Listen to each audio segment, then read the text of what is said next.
చిన్న సమయం అంటే అతి తక్కువ సమయంలో ఈ కార్యక్రమం ఏర్పాటు చేయాలని ఆలోచన చేసి ఆహ్వానం ఇచ్చిన వెంటనే వచ్చిన మీకు అందరికీ హృదయపూర్వకంగా అభినందనలు, కృతజ్ఞతలు తెలియజేస్తున్నాం.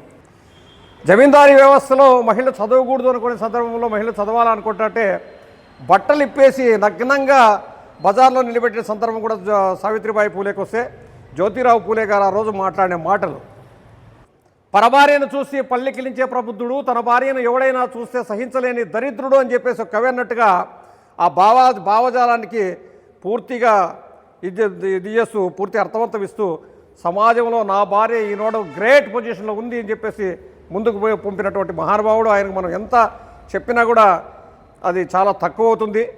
136 కులాలు బీసీలు ఉన్నారు. ఎందుకంటే ఇప్పుడు చట్టసభల్లో ఇప్పుడు మనకు స్థానిక సంస్థల వరకే బీసీలని, ఎస్సీలని, ఎస్టీలని పరిమితం చేశారు.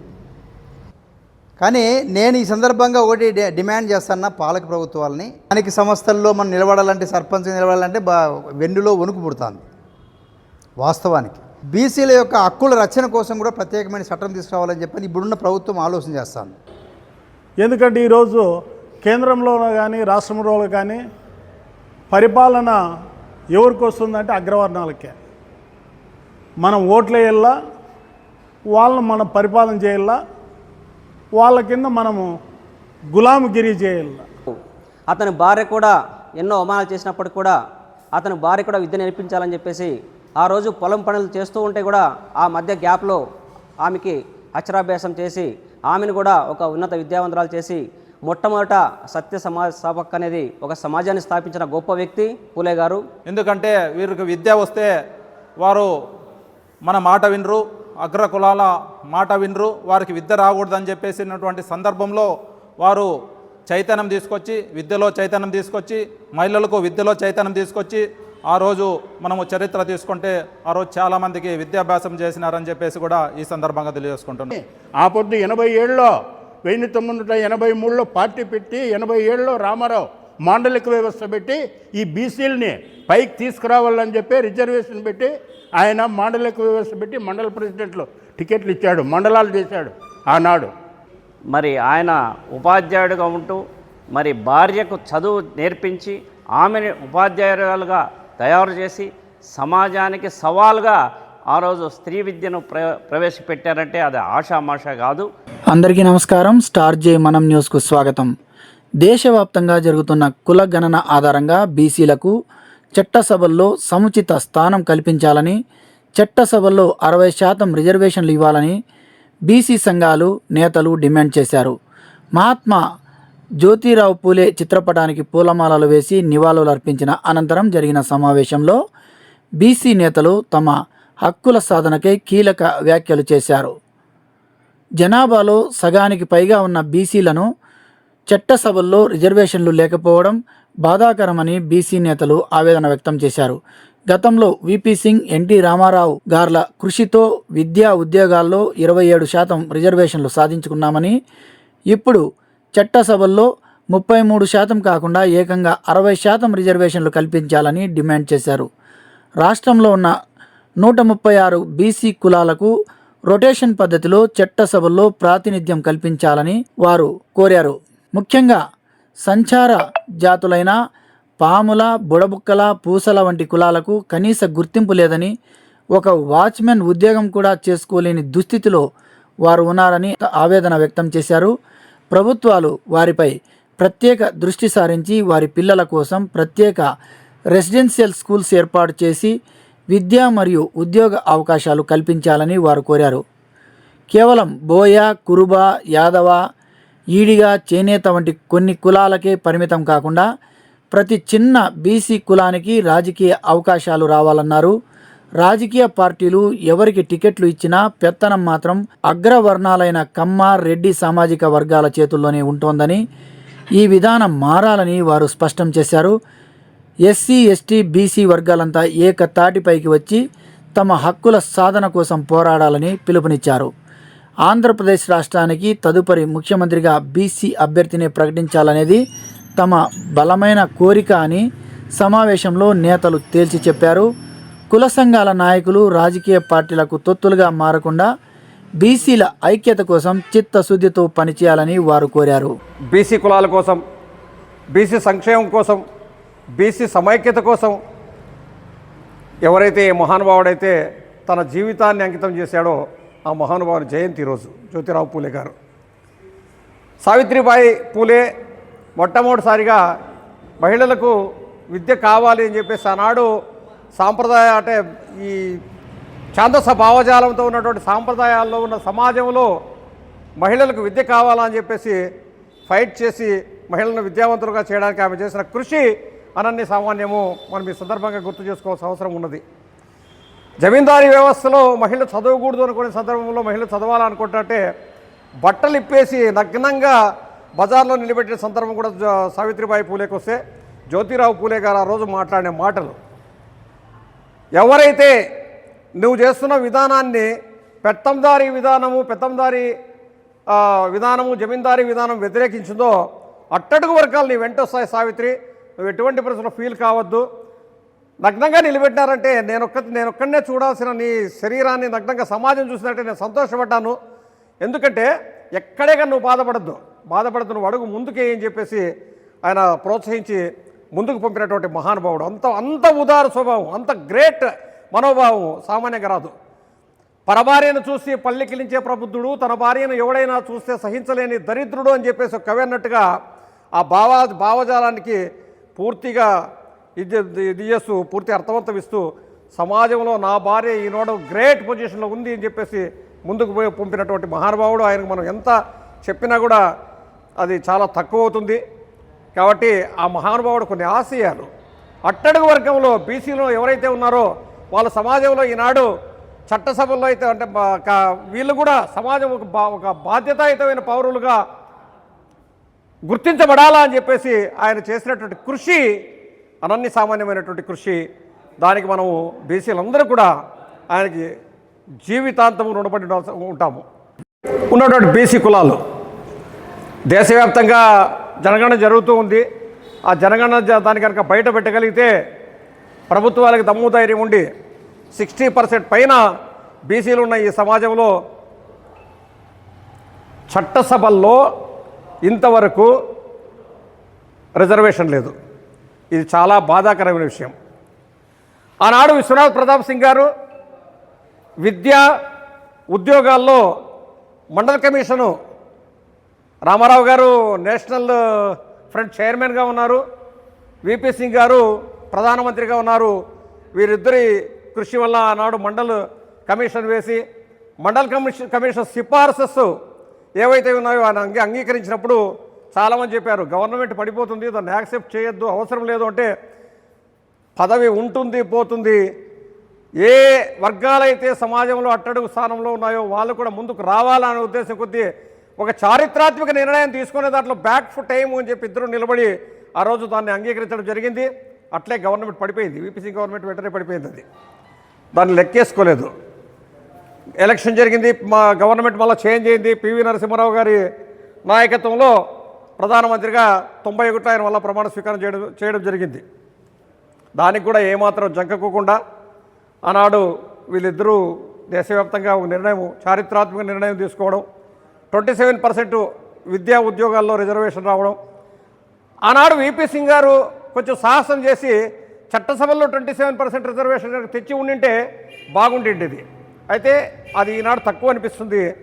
33% రిజర్వేషన్ ఈరోజు తీసుకుని రావడానికి ప్రభుత్వాలు సిద్ధంగా ఉన్నాయని మాట్లాడుతూ ఉన్నారు. 2029 ఎలక్షన్ కన్నా 33% రిజర్వేషన్ వస్తుందా లేదా అనేటువంటి విషయాన్ని వేచి చూడాల్సిన అవసరం ఉన్నది. అయితే మేము ఈరోజు డిమాండ్ చేస్తున్నాం 33% కాదు, బీసీలు 136 కులాలు ఏవైతే కులగణన చేస్తూ ఉన్నారో వాటిని నిష్పాక్షికంగా హృదయపూర్వకంగా మీరు ఆమోదించినప్పుడు 60% రిజర్వేషన్ బీసీలకు కల్పించాల్సిన అవసరం ఉంది అని చెప్పేసి ఈ సభాముఖంగా అందరినీ డిమాండ్ చేస్తున్నాం ప్రభుత్వాల్ని. ఈ 60% రిజర్వేషన్ కనుక మనకు వచ్చినప్పుడు సీట్లు పెరుగుతున్నాయి. 263 అసెంబ్లీ సీట్లు పెరగడము, పార్లమెంట్ కూడా దేశవ్యాప్తంగా అన్ని సీట్లు పెరుగుతాయి. 263లో ఇప్పుడు వాళ్ళు 33%, వాళ్ళు 60, మనం 60% డిమాండ్ చాలా గట్టిగా డిమాండ్ చేసే అవసరం ఉంది. 60% కనుక డిమాండ్ అది రాగలిగితే 12, 3, 30, 156, 157 మంది శాసనసభలో బీసీ ఎమ్మెల్యేలు ఉంటారు. మరి అది ఈ జన్మకు చూస్తామో లేదో తెలియదు, కానీ చూస్తామనేటువంటి విషయంగా కూడా మనం దాన్ని ఆశిద్దాం. ఒకవేళ 33% రిజర్వేషన్ ఇస్తే 75, 7, 82, 84 సీట్లు, 84 మంది దాదాపు చట్టసభల్లో ఉంటారు. కొన్ని నియోజకవర్గాల్లో కంపల్సరీగా బీసీ రిజర్వేషన్ ఉంటుంది. రిజర్వేషన్ లేకపోయినప్పుడు కూడా బీసీలు పోటీ చేసిన సమయం సందర్భం ఉంటుంది. కాబట్టి వాళ్ళని కౌంట్ చేసుకుంటే మోర్ దాన్ 100 మెంబర్స్ బీసీలు చట్టసభలో శాసనసభలో ఉండడానికి అవకాశం ఉంది అనేటువంటి విషయాన్ని ఈ సభాముఖంగా మీకు నేను తెలియజేస్తున్నా. ఈరోజు మేజర్ కమ్యూనిటీస్ బోయ, కురుబ, యాదవ, ఈ 3 కులాలు, తర్వాత ఈ చేనేత సంబంధించి ఈ 4 కులాలు మాత్రమే బీసీలుగా పరిగణిస్తున్న ఈ సమాజంలో 136 కులాల్లో మిగతా కులాలన్నిటికీ కూడా రొటేషన్ పద్ధతిలో రిజర్వేషన్ కావాలని ఈ సందర్భంగా నేను డిమాండ్ చేస్తున్నాను. మరి కారణం ఏంటంటే ఉద్యోగాల్లో మీరు చూడండి, ఈరోజు పాముల క్యాస్ట్ కానీ, బుడుబుక్కల క్యాస్ట్ కానీ, పూసల క్యాస్ట్ కానీ ఎక్కడే కానీ ఈవెన్ ఒక అటెండర్, వాచ్మ్యాన్ కూడా మనకు కనపడరు. కారణం ఏంటి? సంచార జాతులు స్థిరంగా ఒక చోట నిలబడే పరిస్థితి లేదు, వాళ్ళు విద్య నేర్చుకునే పరిస్థితిలో లేరు. మరి వారికి ఏ సౌకర్యము ఏ సౌలభ్యము అందనటువంటి పరిస్థితులు ఉన్నాయి. ప్రభుత్వాలు వీటి పట్ల ప్రత్యేకమైన దృష్టి సారించి వీళ్ళకు స్థిర నివాసం ఏర్పాటు చేసి వీళ్ళ పిల్లల్ని ప్రత్యేకంగా వాళ్ళ కోసమే స్కూల్స్ కేటాయించేసి వాళ్ళ కోసమే ఒక రెసిడెన్షియల్ స్కూల్స్ ఏర్పాటు చేసి వాళ్ళని చదివించి ముందుకు తీసుకొచ్చి ఉద్యోగాలకు తీసుకొచ్చి పెట్టాల్సిన అవసరం కూడా ఈనాడు ప్రభుత్వాలకు ఉంది అని చెప్పేసి మీకు ఈ సందర్భంగా నేను మనవి తెలియజేస్తున్నాను. ఈ 4 కులాలే కాకుండా అన్ని కులాలు కూడా రొటేషన్ సిస్టంలో రిజర్వేషన్ టర్న్ కావాలా, చేయాలా, వీటిపైన మేధావులు కూర్చోవాలా, డిస్కస్ చేయాలా, మరి ఎలా దీన్ని మనం కంటిన్యూ చేయాలా, దీన్ని కొనసాగించాలా అనేటువంటి విషయం పైన ఒక నిర్ణయం తీసుకొని ఇక కుల సంఘాలు కూడా రాను బలహీనం అవుతూ ఉన్నాయి. దీనికి కారణం ఏంటి అంటే కుల సంఘాల నాయకులు రాజకీయాలతో లింకప్ కావడం అంటే కంపల్సరీ తప్పదు. ఇది నేను ఒకటే విషయం చెప్తాను. రాజకీయాలకు పోవాలనుకున్నప్పటికీ చెప్పండి, నేను రాజకీయాలకు పోవాలనుకుంటున్నాను, కుల సంఘానికి మీ వారసుని ఎవరినో రెడీ చేసేసి తీసుకొచ్చి పెట్టి నాన్ పొలిటికల్ మూమెంట్లో ఉండేటువంటి వాడిని కనుక క్యాస్ట్లో లీడర్గా పెడితే ఆ సంఘాలు బలోపేతమవుతాయి, బీసీలంతా సమైక్యతగా ఉండడానికి అవకాశం ఉంది. బీసీలో నాయకులకు నేను ఎదగద్దు అని చెప్పడం లేదు, ఎదగాలి, కంపల్సరీగా ఎదగాలి. అందరినీ మనం డెవలప్ చేసుకొని నా కోరిక బలమైన కోరిక, చాలా కాలంగా నేను కోరుకుంటున్న కోరిక, ఆంధ్రప్రదేశ్కి బీసీ ముఖ్యమంత్రి కావాలి. ఇది చాలా బలమైన కోరిక. మరి నెరవేరుతుందో లేదో నాకు తెలియదు, కానీ వైఎస్ఆర్సీపీ వస్తే రెడ్డి, తర్వాత తెలుగుదేశం వస్తే కమ్మ అనేటువంటిది కంటిన్యూ అవుతూ ఉంది. అట్లా కాకుండా బీసీ ఒకటి ముఖ్యమంత్రి కావాలి. దీంట్లో చాలా దారుణమైన ఒక అన్యాయం జరుగుతూ ఉంది. రిజర్వేషన్ కనుక వచ్చినప్పుడు మనం పక్కగా వీటిపైన మాట్లాడాల్సిన అవసరం ఉంది అనేటువంటి విషయాన్ని మీ దృష్టికి తీసుకొస్తూ ఈ సదావకాశం కల్పించిన మీకు అందరికీ నా హృదయపూర్వక ధన్యవాదాలు అర్పిస్తూ సెలవు తీసుకుంటున్నాను. జై బీసీ ఐక్యత.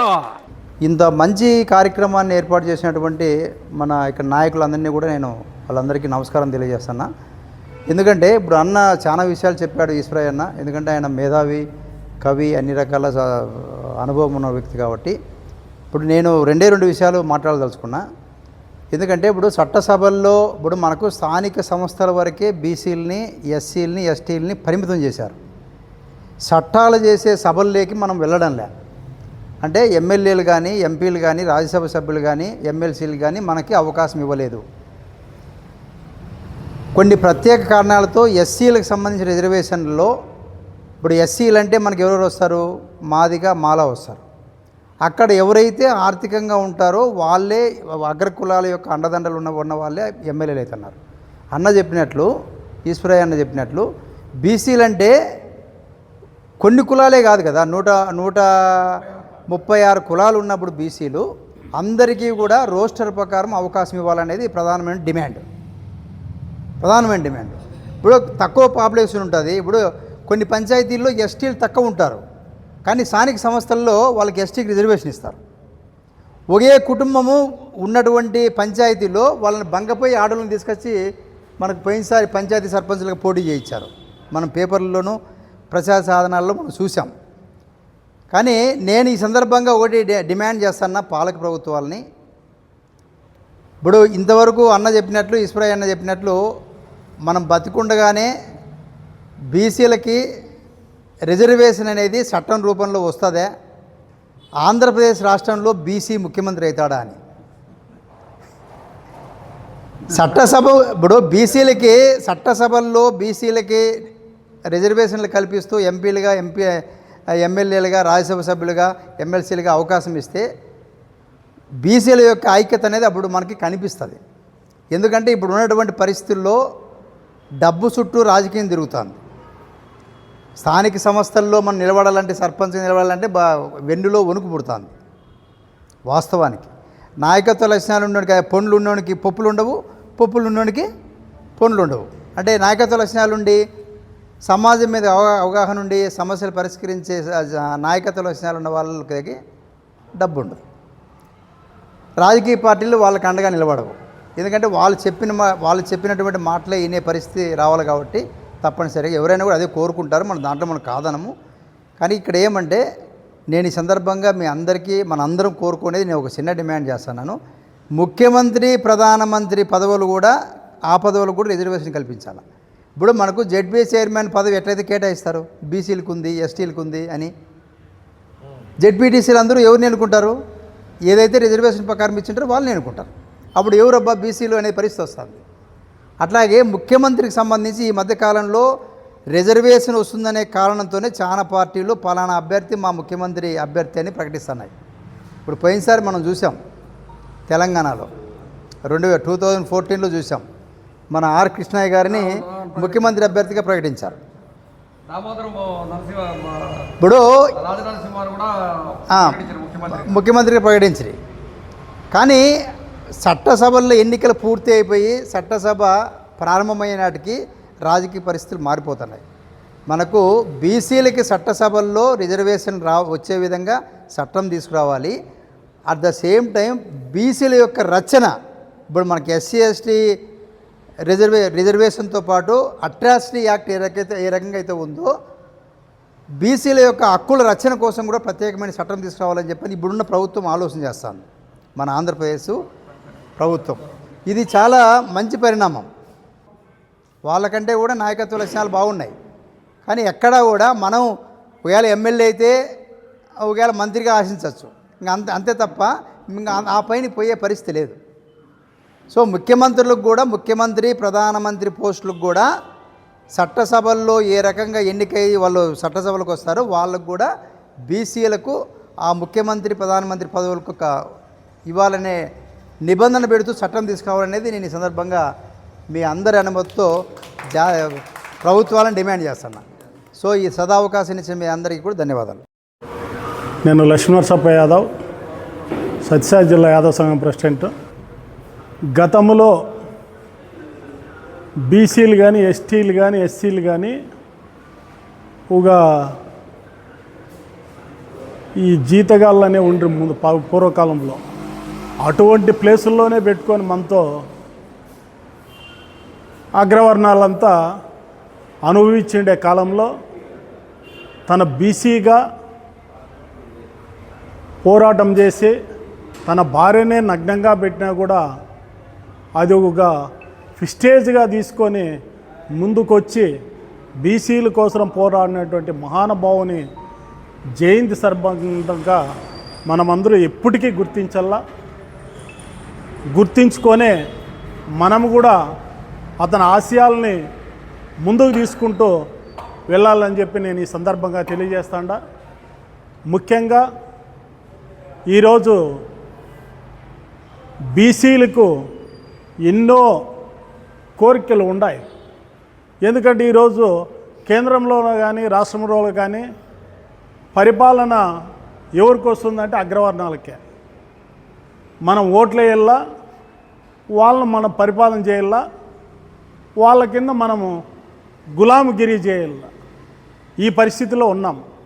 దీనికంతా ఏమంటే మనతో విడగొట్టి పరిపాలన చేయడమే. ఆ పార్టీలో కొంతమంది ఉంటాం, ఈ పార్టీలో కొంతమంది ఉంటాం. అదేదో చిన్నపిల్లలు ఏడుస్తూ ఉంటే పిల్లోనికి పప్పులు బెల్లాలు పెడితే వాడు ఏడకుండా అయిపోతాడు. మనకు కూడా ఆ రకంగానే పప్పులు బెల్లాలు ఏదో ఒక పదో బారేస్తే వాడు పడింటాడు, వాని చెప్పు చేతుల్లో ఉంటాడు. ఇప్పుడు ఎవరన్నా కానీ మంత్రులు కానీ ఎమ్మెల్యేలు కానీ పదవులు లేకపోతానే మన బీసీల పరిస్థితి ఏమి, మనకేం చట్టాలు కావాలా, వాళ్ళ కష్టసుఖాలేమి అనే చూసే నాయకుడు, ధైర్యంగా మాట్లాడే నాయకుడు యా పార్టీలో లేడు. ఎందుకంటే మాట్లాడితే ఆ పదవి ఉండదు, పదవి వేరు, ఆయనకి ఇంకొన్ని ఆల్టర్నేటివ్గా తయారు చేస్తారు. ఈ రకంగా కొనసాగుతూ ఉంది. ఇప్పటి వరకు ఒక విపి సింగ్ ప్రభుత్వం కేంద్రంలో కానీ, రాష్ట్రంలో ఎన్టీ రామారావు ప్రభుత్వం కానీ బీసీల గురించి, అట్టడుగు వాళ్ళ గురించి ఆలోచన చేసి కొన్ని పథకాలు కానీ ఇవన్నీ మండల కమిషన్ కానీ ఇవన్నీ తేవడము జరిగింది. కానీ మిగతా ప్రభుత్వాలు అన్నీ బీసీలకి దుర్మార్గమైన ప్రభుత్వాలు, బీసీలకు అన్యాయం చేసిన ప్రభుత్వాలే ఉన్నాయని చెప్పి నేను తెలియజేస్తాడా. ఈరోజు మనకు అవకాశాలు రావాలంటే వాళ్ళ కింద పనిచేసే వాళ్ళు వాళ్ళ జెండా కింద మనం ఇట్లే ఉంటాం. బీసీలకు ఏదన్నా జెండా ఏర్పరచుకొని నాయకులు ఏర్పడి ప్రభుత్వాన్ని బీసీల చేతుల్లోకి వస్తే ఆ రోజే బీసీలకి మంచి దక్కుతుంది. ఎందుకంటే తెలంగాణలో మన 40% రిజర్వేషన్ ఇస్తామని చెప్పి యాడిచ్చినారు, వాటికి పోతే బిల్లు అది వెనక్కి వస్తుంది. దానికి కారణమేమి, కులగణన జరిపి మన జనాభా పెడితే కదా బీసీలు మనం ఎంత ఉండామనేది పెడితే కదా చట్టసభలో చట్టాలు పాస్ అయ్యి రిజర్వేషన్ వచ్చేది. అది పెట్టరు. ఇప్పుడు కూడా ఏదైనా ఈ ప్రభుత్వాలకు చిత్తశుద్ధి ఉంటే చట్టసభలకు, అసెంబ్లీకి కానీ పార్లమెంటుకి కానీ ఖచ్చితంగా కులగణన జరిపి దాని ప్రకారము మనకు మన జనాభా ఈ 136 కులాలు ఏది ఉన్నాయో ఈ జనాభా అంతా 60% పైన ఉంది. దాని ప్రకారము జరిపి చట్టసభల్లో మీరు రిజర్వేషన్ మాకు పెడితే కనీస అవసరాలు, కనీస చట్టాలు చేసుకుంటే అవకాశమన్నా మాకు కల్పించిన వాళ్ళు అవుతారని ఈ ప్రభుత్వాలను కూడా హెచ్చరిస్తూ ఉంటా. మనమంతా ఏకదాటిపై నిలబడితే తప్ప వాళ్ళని ఎదిరించలేము, మనం ఏం చేయలేము. ఇలాగే మనతో విడగొడతా ఉంటారు, పరిపాలన చేస్తూ ఉంటారు. వాళ్ళు కూర్చొని వాళ్ళతో మనము భిక్షగాళ్ళగట్టు ఆ పదవులు భిక్షం వేసుకొని మనము ఇలాగే ఉండాల్సింది వచ్చింది తప్పి నేను తెలియజేస్తూ ఈ అవకాశం ఇచ్చిన మీ అందరికీ ధన్యవాదాలు చేసుకుంటూ సెలవు తీసుకుంటాను. బ్రిటిష్ పరిపాలించిన తర్వాత అగ్రవర్ణాలు అనేది వాళ్ళు వారి కిందే పనిచేస్తూ భూస్వాములుగా ఉంటూ ఎంతో ఉన్నత స్థానంలో ఉన్నారు. తర్వాత బడుగు బలహీనటువంటి బీసీ వర్గాలు అయితేమి, ఎస్సీ ఎస్టీలు అయితేమి పూర్తిగా అణిచివేయబడి ఉన్నారు. ఆ టైంలో మనకి మరాఠా రాష్ట్రం నుంచి మహాత్మారావు జ్యోతిరావు పూలే 1827 సతారా జిల్లాలో జన్మించాడు. అతడు మాలి అనే కులంలో పుట్టాడు. పుట్టిన తర్వాత అతనికి ఒక స్నేహితుడు ఉండేవాడు. అతనికి తెలీదు, అంటే సమాజం అంతా ఒకటే, అన్ని కులాలు ఒకటే అనుకునేవాడు. అతను ఫ్రెండ్ ఉంటే అతని స్నేహితుని కోసం పెళ్ళికి వెళ్ళాడు. అప్పుడు అక్కడ ఉండే సమాజం వాళ్ళంతా, అంటే అతను స్నేహితుని బంధువులంతా, అరే నువ్వు చిన్న జాతి వాడు, మా పెళ్ళికి ఎలా వస్తావు అని చెప్పేసి అక్కడి నుంచి నెట్టివేయబడ్డాడు, అంటే తోసివేయబడ్డాడు. అప్పుడు అతను తెలిసిందే, అంటే సమాజంలో కులాలు అనేవి ఉంటాయి, ఈ కులాలు మేము చిన్నవాళ్ళము, మేము అంటరాని వాళ్ళం అనేది ఎప్పుడు అర్థమైంది ఆయనకి. అప్పుడు అతనికి అప్పటి నుంచే అతనిలో మనోభావాలు బాగా దెబ్బతిని, సరే సమాజంలో నేను కూడా ఒక ఉన్నత స్థానానికి ఎదగాలని చెప్పేసి వాళ్ళు యాక్చువల్గా పండ్లు కూరగాయలు పండించే స్థితి నుంచి నిదానంగా వ్యాపార వృత్తిలో, అంటే పూల వ్యాపారం చేసేవారు కాబట్టి అతనికి పూలే అని చెప్పేసి అక్కడ పిలిచేవాళ్ళు. అక్కడి నుంచి అతను సుమారు నేను అభివృద్ధి కావాలంటే ముఖ్యంగా చదువు అనేది చాలా అవసరం అని చెప్పేసి ముఖ్యంగా బాగా చదువుకోవడం నేర్చుకొని ఒక ఉన్నత విద్యగా చదివి తర్వాత మన ఈశ్వరయ్య పెద్దప్ప గారు చెప్పినట్లు అతని భార్య కూడా ఎన్నో అవమానాలు చేసినప్పటికి కూడా అతని భార్య కూడా విద్య నేర్పించాలని చెప్పేసి ఆ రోజు పొలం పనులు చేస్తూ ఉంటే కూడా ఆ మధ్య గ్యాప్లో ఆమెకి అక్షరాభ్యాసం చేసి ఆమెను కూడా ఒక ఉన్నత విద్యావంతురాలు చేసి మొట్టమొదట సత్య సమాజ స్థాపక్ అనేది ఒక సమాజాన్ని స్థాపించిన గొప్ప వ్యక్తి పూలే గారు. ఆ పూలే గారు ఆ రోజే సుమారు 1888 సంవత్సరంలోనే ప్రజల చేత అతను ఉండే సమాజంలో ఉన్న అంటరానితనాన్ని నిర్మూలించడం వల్ల అతనికి మహాత్మా అనే బిరుదును ప్రజలు ఇచ్చారు. ఎప్పుడైతే విద్య ఉంటుందో వివేకం అనేది వస్తుంది, వివేకం ఉంటుందో ఆటోమేటిక్గా అభివృద్ధి అని జరుగుతుందనే ఉద్దేశంతోనే ఆ రోజు మనకి ఈ పూలే గారు మొత్తం ఈ పాఠశాల స్థాపించడం జరిగింది. కాబట్టి ఈ పెద్దలంతా చెప్పినట్లుగా వారు ఆ రోజే 1888 ఆ ప్రాంతంలోనే అతను మున్సిపల్ చైర్మన్గా ఎన్నికయ్యాడు. అంటే బీసీలు ఇప్పుడు కాదు, అప్పుడే మనకి రాజకీయాలు ఉన్నారు. కాబట్టి మనం కూడా కులాలను ఈ బీసీల్లో 135 కులాలు ఉన్నాయి కాబట్టి ఒక కులాన్ని దూషించుకుంటూ ఈ అగ్రవర్ణాలు వాళ్ళ కులాల మధ్య చిచ్చులు పెడుతూ వాళ్ళ పైన వెళ్తున్నారు. కాబట్టి ముఖ్యంగా మనమంతా ఐకమత్యమై బీసీ కులాలు ముందుకు పోవాలంటే ఐకమత్యమై ప్రతి పదవిని కూడా మనము వాళ్ళ నుంచి యాచించే స్థితి నుంచి కాకుండా శాసించే స్థితికి రావాలని చెప్పేసి కోరుకుంటూ ఈ చిన్న అవకాశం ఇచ్చిన పెద్దలందరికీ నమస్కారం తెలియజేస్తున్నాను. ముఖ్యంగా ఎందరో మహాత్ములు, అందులో కొందరు మాత్రమే సమాజానికి ఉపయోగపడే విధంగా కృషి చేయడం జరుగుతుంది.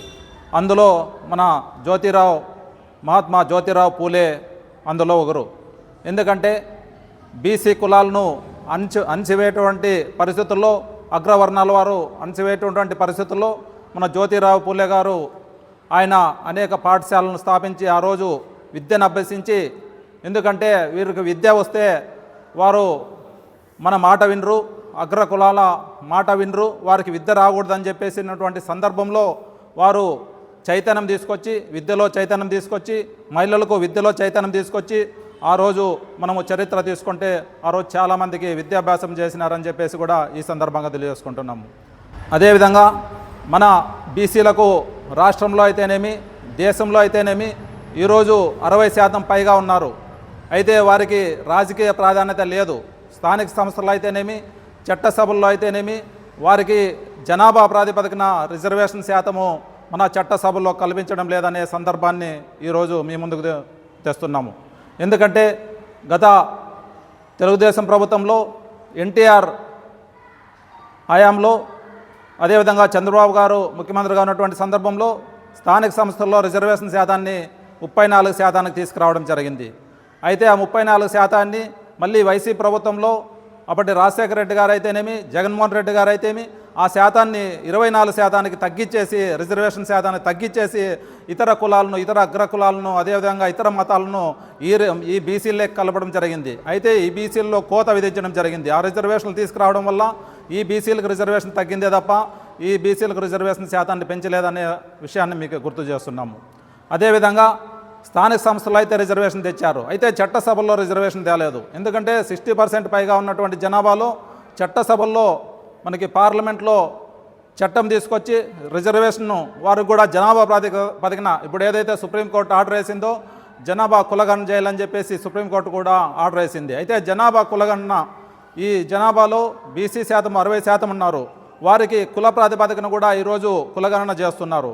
ఆ కులగణన ప్రకారము ఏ కులము ఏ శాతం ఉంటే ఆ శాతం ప్రకారము చట్టసభల్లో అయితేనేమి, స్థానిక సంస్థల్లో అయితేనేమి రిజర్వేషన్ తీసుకురావాల్సిన అవసరం అని చెప్పేసి ఈరోజు బీసీ కుల సంఘాల తరఫున మేము డిమాండ్ చేస్తున్నాము. మనం అందరూ చెప్పారు, పెద్దలందరూ బీసీ ఐక్యతగా ఉండాలి, బీసీలు ఇంత కులాలు ఉండి రిజర్వేషన్ ఇంతుండి మనం ఏ స్థాయిలో ఉన్నాము అన్న చెప్పాడు. పుట్టబర్తి నుండి వచ్చే పప్పులు బెల్లాలేసి ఇవి ఇచ్చారని ఏటివే సర్పంచులు, మెంబర్లు ఇవి ఇచ్చి ఇంతట్లోనే పెట్టినారు, వాటి వరకు పోకుండా. అవి కూడాను పెద్ద పెద్ద స్థాయిలో అసెంబ్లీ కానీ, పార్లమెంట్ కానీ, రాజ్యసభ కానీ అక్కడ కూడాను ఉండాలనే, అవి 1-2 ఇస్తే ఇచ్చినాం కదా అంటారు. ఇవన్నీ విన్నాం మనము.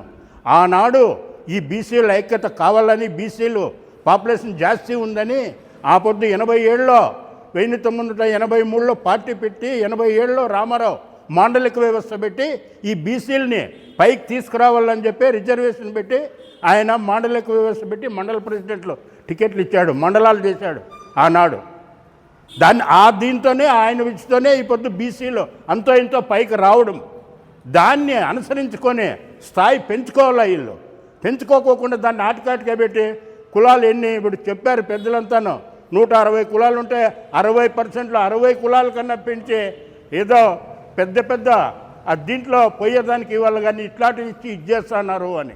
అలాంటివి లేకోకుండా రిజర్వేషన్ తీసుకొచ్చి ఐక్యతగా ఉండి మనలో బీసీలు ఉన్నాం, పాపులేషను అంతా ఉంది, ఆర్థిక బలం లేదు, మనకు సపోర్ట్ చేసేవాళ్ళు లేరు. అగ్రవర్ణాలు 12%, 8% ఉండేవాళ్ళు వాళ్ళకి అన్నీ ఉన్నాయి, మనకు లేవు. అవి తోడు చేయాల వాళ్ళు మనల్ని చేయడం లేదు, చేయరు కూడా. అది మనం గమనించుకోవాలా. ఐక్యత ముఖ్యం. మనం బీసీలు ఈ ఐక్యతతోనే మనము ముందుకు పోతాం. ఒక్కరన్నా బయటకు రాలే ఈనాడు. ఆయన ఎప్పుడో ఆనాటి నుండి ఆయన తెలుసుకుంటున్నాం. ఇంతవరకు బీసీ నాయకులు ఏమీ ఎదిగింది లేదు, ఇట్లా పాడుపడింది లేదు, ఐక్యత కావాలనింది లేదు. ఎవరంతకు వాళ్ళు స్వార్థంగా చూసుకుంటున్నారు. అవన్నీ మనం కూడా మాకు తెలుసు, నా అనుభవానికి కూడా రాజకీయంగా చేసినాను కాబట్టి అవన్నీ పెట్టుకోకుండా ఐక్యతగా ఉండి మనకి చట్టసభల్లో కల్పించాలని, రిజర్వేషన్ చేయాలని, చట్టసభలకు పంపిస్తేనే మనం ముందుకు పోతాం. మన కులాలంతా మనం పోరాటం చేసి రిజర్వేషన్ తెచ్చుకొని మా రిజర్వేషన్ కల్పించాలని చెప్పి మనం కోరాలని ఈ సభామూలకంగా మీ అందరికీ తెలియజేసుకుంటూ ఇంతటితో నమస్కరిస్తాం. మరి జ్యోతిరావు పులే గారు నిజంగా చెప్పాలంటే ఆయన పేరులోనే జ్యోతి ఉంది. ఆయన ఒక జ్ఞానజ్యోతి, ఆయన ఒక విజ్ఞానమైనటువంటి ఆ రోజు ఎంతో కష్టాన్ని కోర్చి మరి ఆయన ఉపాధ్యాయుడిగా ఉంటూ మరి భార్యకు చదువు నేర్పించి ఆమెను ఉపాధ్యాయురాలుగా తయారు చేసి సమాజానికి సవాలుగా ఆ రోజు స్త్రీ విద్యను ప్రవేశపెట్టారంటే అది ఆషామాషా కాదు. మరి వారి ఆశయాలను కొనసాగించాలా అంటే నాకు ఒక చిన్న ఆలోచన వచ్చింది. ఎందుకంటే ఎవరైతే యువత ఉన్నారో ఆ యువతను మనం బలోపేతం చేస్తే ఖచ్చితంగా ఈ ఉద్యమం ఉవ్వెత్తున కొనసాగుతుంది. ప్రతి యువకుడు వచ్చేసి జ్యోతిరావు పులే కావాలి. ప్రతి యువతి సావిత్రి పులే అయితే ఖచ్చితంగా మన ఆశయం పతాక స్థాయికి వెళ్తుంది. పెద్దలందరూ గమనించి, ఎందుకంటే యువత ఎవరిని లెక్క చేయరు. వాళ్ళ ఆశయం కొనసాగించే విధంగా వారిని మోటివేట్ చేస్తే ఖచ్చితంగా మన బీసీ సంఘాల ఐక్యత, బీసీలకు కావలసిన